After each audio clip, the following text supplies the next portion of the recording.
Hi friends, welcome to మన Bommarillu. Upcoming రివ్యూలోకి వెళ్ళిపోదాం.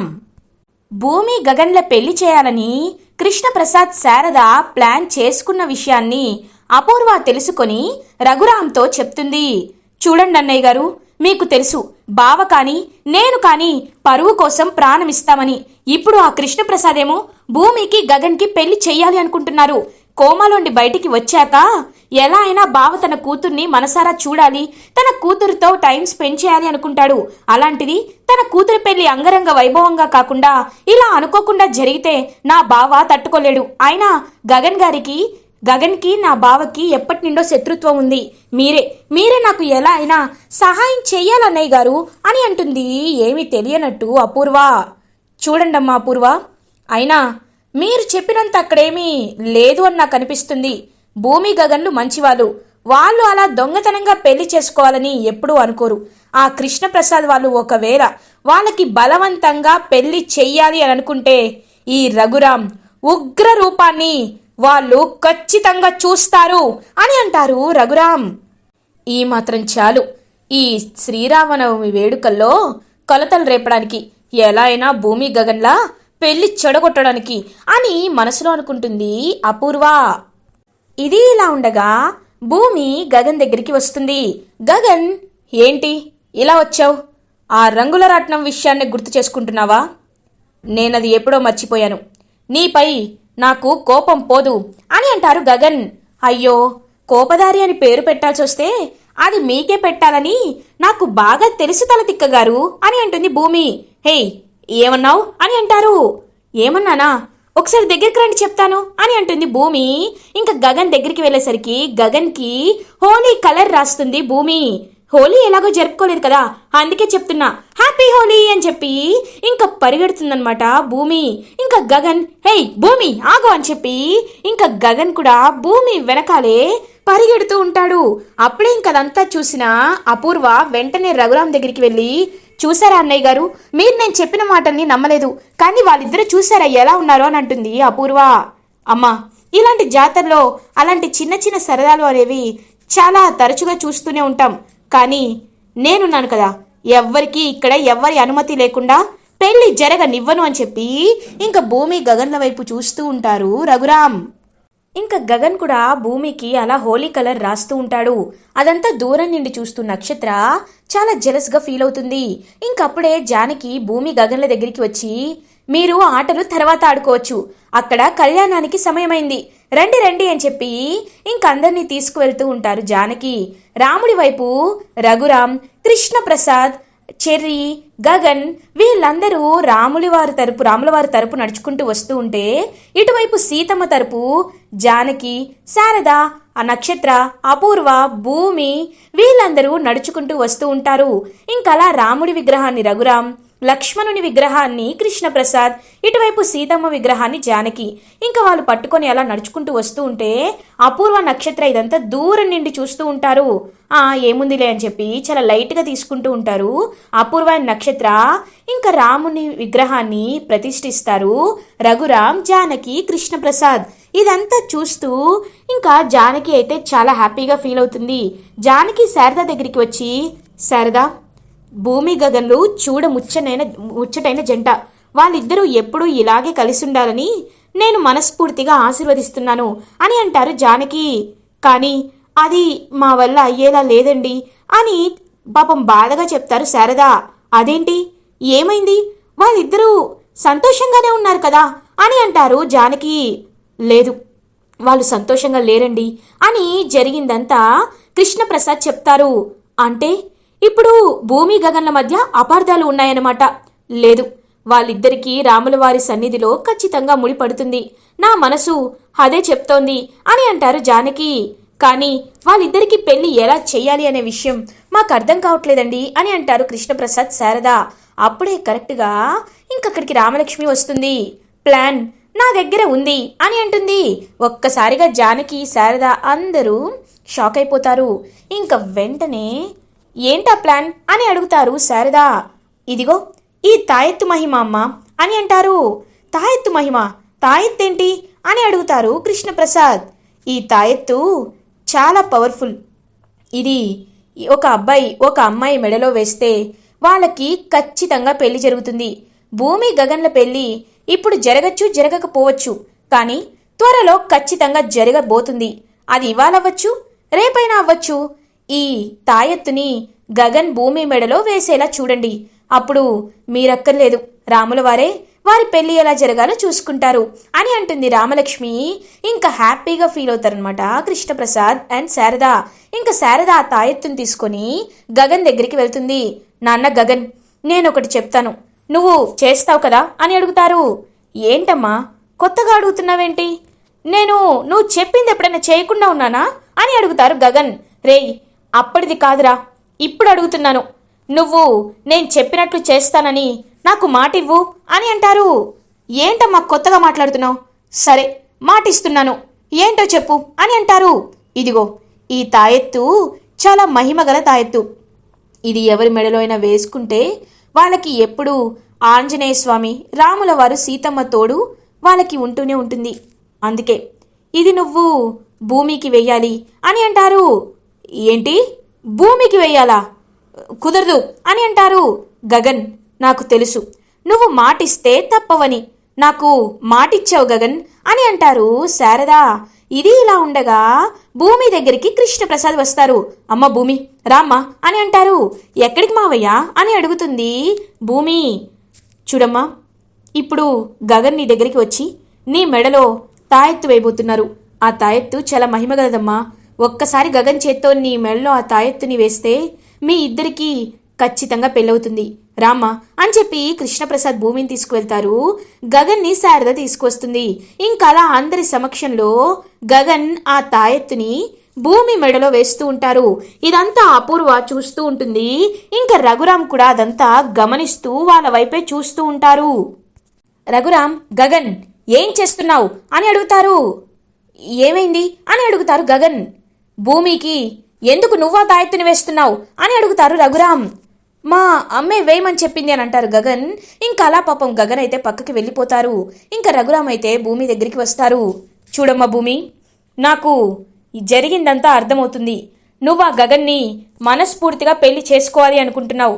కానీ ఒకటమ్మా, మీ నాన్నగారు ఇప్పుడు కోమాలో ఉన్నారు. మీ నాన్నగారు కోమాలోండి బయటికి వచ్చాక ఆయన అనుమతితో మీరు పెళ్లి చేసుకోవాలి, కానీ ఇక్కడ మీ పెళ్లి జరగడం అంటే అని అంటారు రఘురామ్. అంకుల్, మీరేం మాట్లాడుతున్నారో నాకు అర్థం కావట్లేదు అంకుల్.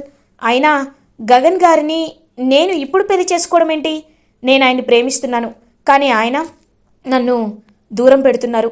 అర్థం చేసుకోవట్లేదు. ఆ రాముల వారి సన్నిధిలోనైనా ఆయనకి నాకు మధ్యలో అపార్థాలు తొలగిపోతాయనే నేను ఆశిస్తున్నాను, కానీ పెళ్లి జరుగుతుందా లేదా అనేది నాకు తెలీదు. ఏదైనా మా నాన్నని ఒప్పించే నేను గగన్ గారిని పెళ్లి చేసుకుంటాను అని చెప్పి ఇంకా భూమి అయితే అలా పాపం అక్కడి నుండి వెళ్ళిపోతుంది. భూమి చాలా మంచి అమ్మాయి, నేను భూమిని అపార్థం చేసుకున్నాను అని చెప్పి ఇంక పాపం బాధపడుతూ ఉంటారు రఘురామ్. అప్పుడే జానకి రఘురామ్ దగ్గరికి వస్తుంది. ఏవండి, అయినా మీరు భూమిని అలా ఎందుకు ప్రశ్న అడిగారు అని అడుగుతుంది. అపూర్వ చెప్పిన విషయాన్ని చెప్తారనమాట రఘురామ్. మీరు ఆ అపూర్వ మాటలని నమ్మారా అండి? ఆ అపూర్వ ఎలాంటిదో మీకు తెలీదు. తను పైకి కనిపించేంత మంచిది కాదు. మీ స్నేహితుని భార్య కాబట్టి మీరు అపూర్వని గౌరవించచ్చు, కానీ అపూర్వ అలాంటిది కాదు అని చెప్పి అపూర్వ నెగిటివ్ పర్సన్ అని చెప్తారనమాట. ఇంకా జానకి రఘురామ్తో, అయితే అపూర్వ కావాలని నాకు ఇలా చెప్పిందనమాట. సరే, ఇప్పుడు నేను అపూర్వతో జాగ్రత్తగా ఉండాలి అనే విషయం నాకు అర్థమైంది అని చెప్పి ఇంకా రఘురామ్ అయితే అక్కడి నుండి వెళ్ళిపోతారు. ఇది ఇలా ఉండగా రాముల వారి కళ్యాణం అయితే ఇంకా హ్యాపీగా జరుగుతూ ఉంటుంది. ఇంకా దండలు విసురుకునే కార్యక్రమం అయితే స్టార్ట్ అయిపోతుంది. అలా ఇంకా వెంటనే దండలు ఒకరికి ఒకరు విసురుకుంటూ ఉంటే అప్పుడే అక్కడికి వచ్చిన భూమి గగన్ ఇద్దరిపై కలిసి ఆ దండ అయితే పడుతుంది. ఒక్కసారిగా ఇంకా వాళ్ళిద్దరూ ఒకరి కళ్ళలోకి ఒకరు చూసుకుంటూ ఉంటారు. ఇంకా భూమి అండ్ గగన్ అలా ప్రేమగా ఉండేసరికి నక్షత్ర తెగ ఫీల్ అయిపోతూ ఉంటుంది. ఆ ప్లేస్లో నేను ఉండాలి, కానీ అదిగో ఆ భూమి ఉంది.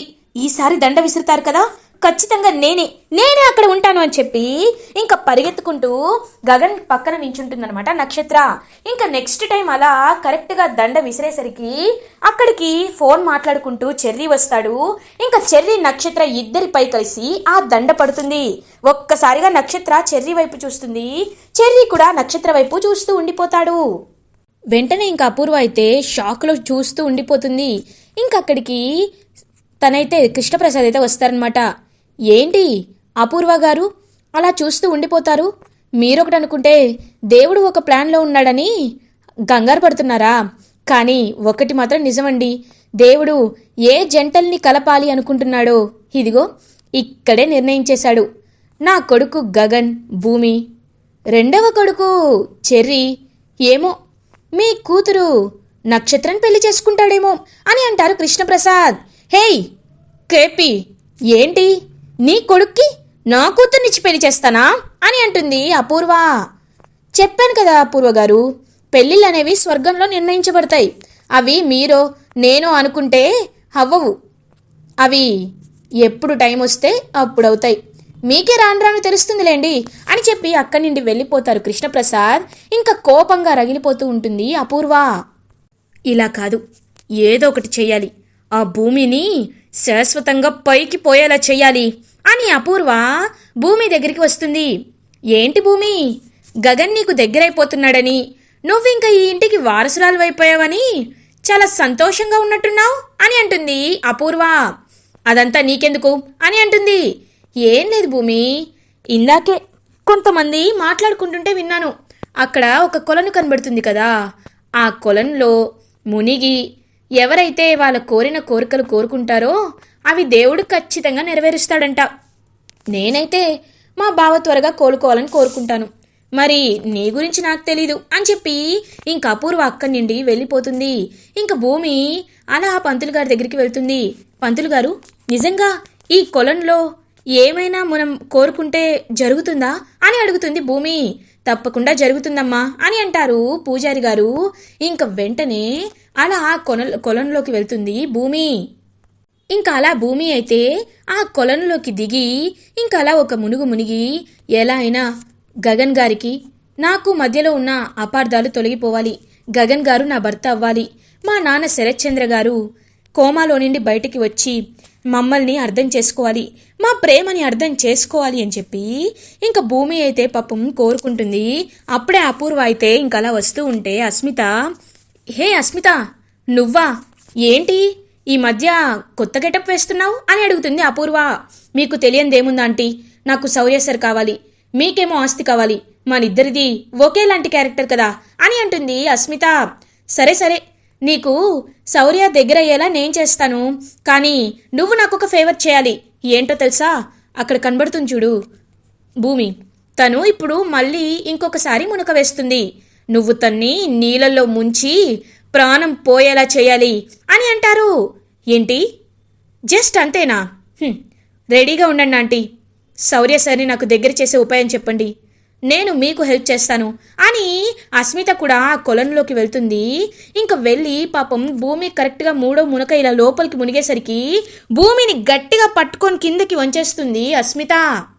అపూర్వ మనసులో ఈ పని నక్షత్రకి అప్పచెప్పేదాన్ని, కానీ ఏదైనా తేడా జరిగితే నక్షత్ర జైలుకు పోతుంది, నాకు అలా జరగడం ఇష్టం లేదు, ఇప్పుడు నా చేతికి మట్టంటకుండా పని జరిగిపోతుంది అని మునిగిపోతున్న భూమిని చూసి చాలా హ్యాపీగా ఫీల్ అవుతుందనమాట. అలా తనైతే అపూర్వ ఇంకా గగన్కి పాపం ఈ విషయం తెలియక అలా చుట్టూ చూస్తూ ఉంటాడు. ఏంటి గగన్, ఎవరికోసం ఎదురు చూస్తున్నావు అని అడుగుతారు శారద. ఎవరికోసం లేదు అని అంటారు గగన్. నాకు తెలుసురా, నువ్వు భూమి గురించే ఎదురు చూస్తున్నావు కదా, భూమి తన మనసులో ఉన్న కోరిక నెరవేరాలని కొలను దగ్గరికి వెళ్ళింది, నువ్వు కూడా వెళ్ళు. చూడు గగన్, భూమి ఎంత మంచిదో నీకు తెలీదు, భూమి ప్రేమ ఎలాంటిదో నీకు తెలుసు, అయినా శరత్చంద్ర అనే ఒక గోడని నువ్వు దాటలేకపోతున్నావు, ఒక్కసారి దాటి చూడు, నీ మనసులో ఏదైనా కోరిక ఉంటే నువ్వు కూడా వెళ్ళి ఆ కోరికని నెరవేర్చుకో అని చెప్పి శారద అక్కడి నుండి వెళ్ళిపోతారు. ఇంకా అలా భూమి దగ్గరికి కొలను దగ్గరికి బయలుదేరుతారు గగన్. ఇంకా వెళ్ళి చూసేసరికి భూమి అయితే కనబడదనమాట. ఏంటి భూమి ఇక్కడ లేదా అని చెప్పి అలా గగన్ వెనక్కి వెళ్ళిపోబోతూ వెంటనే వెనక్కి తిరిగి చూస్తాడు. చూసేసరికి అక్కడ భూమి చెయ్యి అయితే కనబడుతూ ఉంటుంది. ఒక్కసారిగా గగన్ షాక్ అయిపోతాడు. భూమి అని చెప్పి ఇంకా వెంటనే దూకేస్తాడనమాట కొలంలోకి గగన్. ఇంకా దూకి అస్మితని గట్టిగా బయటికి పట్టుకొని లాగి తోసేస్తాడు గగన్. ఇంకా అలా భూమినైతే కాపాడుతాడనమాట గగన్. అస్మితని పక్కకి తప్పించి భూమిని కాపాడి భూమి భూమి అని చెప్పి పాపం అలా పడిపోయిన భూమిని, కళ్ళు తిరిగి పడిపోయిన భూమిని అయితే ఇంక చూస్తూ ఉంటాడనమాట గగన్. భూమి భూమి నీకేం కాలేదు కదా, లే భూమి అని చెప్పి ఇంకా భూమిని పాపం తట్టి లేపుతూ ఉంటాడనమాట గగన్. అయినా సరే భూమి పాపం స్పృహ కోల్పోతుంది. భూమి భూమి నువ్వు కళ్ళు తెరవాలి భూమి, నువ్వు లేకపోతే నేను ఎలా ఉంటాననుకుంటున్నావు భూమి, భూమి భూమి లే భూమి అని చెప్పి ఇంకా భూమిని ఎంతలా తట్టి లేపుతూ ఉంటాడనమాట గగన్. అయినా పాపం భూమి మాత్రం కళ్ళు తిరిగి పడిపోతూనే ఉంటుంది. అక్కడికి ఇంకా శారద, కృష్ణప్రసాద్ వీళ్ళందరూ వచ్చేస్తారు. ఇంకప్పుడే గగన్ అయితే భూమిని పట్టుకొని ఏడుస్తూ ఉంటాడు. ఏమైంది అని చెప్పి అందరూ ఇంకా ఏమీ తెలియనట్టు వీళ్ళు కూడా వస్తూ ఉంటారనమాట. అపూర్వ, నక్షత్ర వీళ్ళు కూడా ఏం తెలియనట్టు వస్తూ ఉంటారు. ఇంకా వెంటనే భూమిని వచ్చి అక్కడ చుట్టుపక్కల వాళ్ళు చెక్ చేస్తూ ఉంటే తను కొన ఊపిరితో కొట్టుకుంటుంది బాబు అని చెప్తూ ఉంటారు. నో నో, నా భూమికి ఏమి అవ్వడానికి వీల్లేదు, నా భూమి బ్రతికే ఉంటుంది. భూమి ఇన్నాళ్ళు నేను నిన్ను దూరం పెట్టాననే కదా భూమి, నువ్వు నన్ను అపార్థం చేసుకుంటున్నాననే కదా నువ్వు ఇంతలా బాధపడుతున్నావు. నేను నిన్ను ఇంటి నుండి బయటికి పంపించేసి నీకు ఎవరు లేరని తెలుసుకుని కూడా నిన్ను బయటికి పంపించేయడం నాదే తప్పు. ఐఎమ్ సారీ భూమి, ఇంకెప్పుడు అలా చేయను భూమి, భూమి లే భూమి అని పాపం గగన్ ఎంత లేపుతున్నా భూమి మాత్రం అలానే ఉంటుంది. భూమి ఈ దేవుడి సాక్షిగా, ఆ రాముల వారి సాక్షిగా చెప్తున్నాను భూమి, నేను పెళ్లి చేసుకుంటే నిన్నే పెళ్లి చేసుకుంటాను, ఐ లవ్ యూ భూమి అని గట్టిగా చెప్తాడు గగన్. ఒక్కసారిగా భూమి అయితే అలా ఇంకా ఊపిరి పీల్చుకుంటుంది. ఇంకా గగన్ భూమి వైపు చూస్తూ భూమి అని భూమిని హక్ చేసుకుంటాడు. అదంతా చూస్తున్న నక్షత్ర మాత్రం చా అని చెప్పి అక్కడి నుండి వెళ్ళిపోతూ ఉంటుంది. ఇంకా భూమికి పాపం స్పృహ వస్తుంది. వెంటనే ఇంకా నక్షత్ర, శారద వీలైతే భూమి దగ్గరికి వచ్చి భూమి నీకేం కాలేదు కదమ్మా అని చెప్పి పాపం చేస్తూ ఉంటారనమాట. అప్పుడే అపూర్వ పక్కకి వెళ్ళిపోతూ ఉంటే హే అపూర్వ అని అంటారు గగన్. ఒక్కసారిగా అపూర్వ వెనక్కి తిరిగి చూస్తుంది. నిన్ను ఏమైనా అన్నానన్నా నీ వయస్సు అడ్డొస్తుంది, అందుకే నిన్నేమీ అనలేకపోతున్నాను. భూమిని చంపాలని ప్లాన్ చేసింది నువ్వే కదా అని అంటారు గగన్. ఏయ్ ఏమంటున్నావు నువ్వు అని అంటుంది Apoorva. Hey shut up, just shut your mouth. నాకు నీ గురించి మొత్తం తెలుసు. భూమి వారసురాలైన తర్వాత ఎప్పుడెప్పుడు తను చంపుదామని ప్లాన్ చేస్తున్నావు కదా నువ్వు. కానీ ఒక్కటి గుర్తుపెట్టుకో అపూర్వ, నేను ఉన్నంతకాలం, నేను రక్షకుడిగా భూమికి ఉన్నంతకాలం నువ్వు భూమి వెంట్రుకని కూడా టచ్ చేయలేవు. భూమిని టచ్ చేయాలంటే ముందు నువ్వు దాటాల్సింది నన్ను అపూర్వ, నన్ను అని అంటారు గగన్. రేయ్ నువ్వు మర్చిపోతున్నావా, అది ది గ్రేట్ శరత్ చంద్ర నా బావ కూతుర్రా అని అంటుంది అపూర్వ. అయితే నీ బావ కూతురని తెలియక ముందే నేను భూమిని ప్రేమించాను. ఆ ప్రేమ ఎప్పటికీ పోదు, చచ్చేంత వరకు కూడా పోదు. అందుకే ఆ రాముడే నాకు జ్ఞానోదయం అయ్యేలా చేశారు. భూమి ఎప్పటికీ నా మనసులోనే ఉంటుంది. భూమినే నేను భార్యగా స్వీకరిస్తాను, భూమినే నేను పెళ్లి చేసుకుంటాను. ఇది ఆ రాముల వారి సాక్షిగానే నేను చెప్తున్నాను. నువ్వు చేయగలిగింది ఏమైనా ఉంటే చేసుకో, అంతేకాని మళ్ళీ నాకు భూమికి మధ్యలో రావాలని నీ కూతురు ప్రయత్నించినా, మళ్ళీ భూమిపై ఏదైనా అటాక్ ప్లాన్ చేసినా అపూర్వ గుర్తుపెట్టుకో, నీ చావు నా చేతుల్లోనే అని వార్నింగ్ ఇచ్చి అక్కడి నుండి వెళ్ళిపోతాడు గగన్. ఇంకా గగన్ వైపు షాకింగ్గా చూస్తూ ఉండిపోతుంది అపూర్వ. ఇలా ఎపిసోడ్ ఎండ్ అవుతుంది. ఫర్దర్ ఎపిసోడ్ రివ్యూస్ ముందుగా మీకు కావాలి అనుకుంటే మా ఛానల్ని సబ్స్క్రైబ్ చేసుకోండి. Thanks for watching.